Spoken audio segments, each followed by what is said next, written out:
Recently, Cecil posted a video called "Science Can't Disprove God."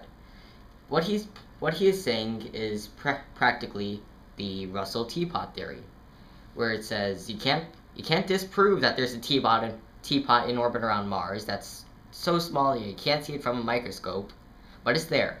It's an unfalsifiable hypothesis.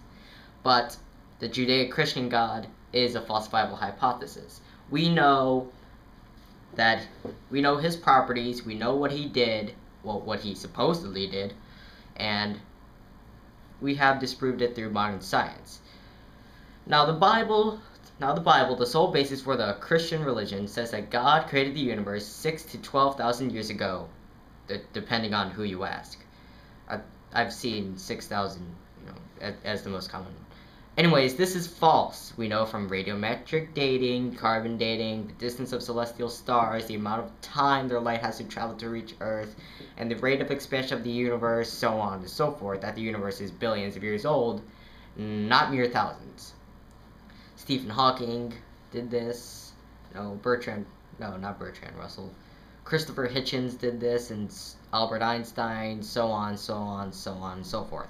Once again, the Bible says that God created the first human man from the sands of the Nile. So he grabbed a handful of sand and said, I'm gonna make a human here, and voila, man. And then suddenly, when man was going to sleep, God just took out a rib and made a magical woman out of it. Seems legit. And he also created all the animals in one day, along with all the plants and the birds and and the whales and you know what I mean. We know this is wrong. Animals and humans emerged through a gradual process of genetic mutation, adaptation, mate selection, so on and so forth, called evolution. Encountered that a majority of Christians do not accept it, but it is scientific fact as explained by Carl Sagan. It happened. We have proof that it happened. Though you may choose not to accept it, it's true.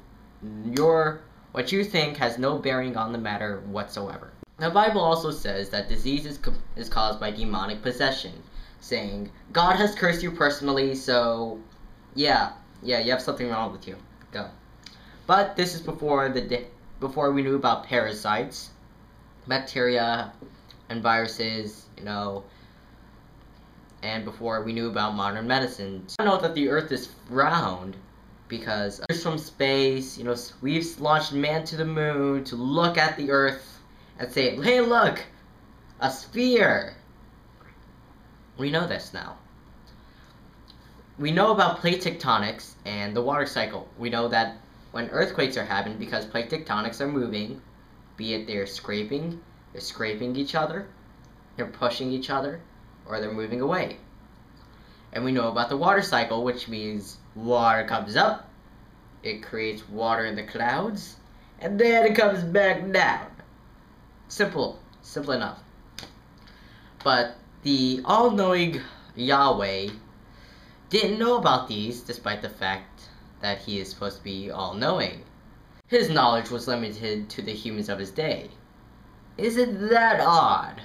In other words, we know that many of the natural phenomenon that we once said God was responsible for cannot be explained through naturalistic means. Like when you were a little kid in the elevator, and when your mommy pushed the button, you asked, well, I don't know if anybody else did this, I know I did. When you asked your mom how the elevator knew which floor you were going to, and your mommy said, oh, it's just the little man in the elevator just can read your mind. He's magic. But now, I know that it's full of pulleys, levers, electronic wirings, and so on and so forth. Don't get me wrong here. I'm not saying that there is not a God, but I'm saying that we know for a fact that the Christian God does not exist. So if there is still a God, I can think of at least one good argument against him.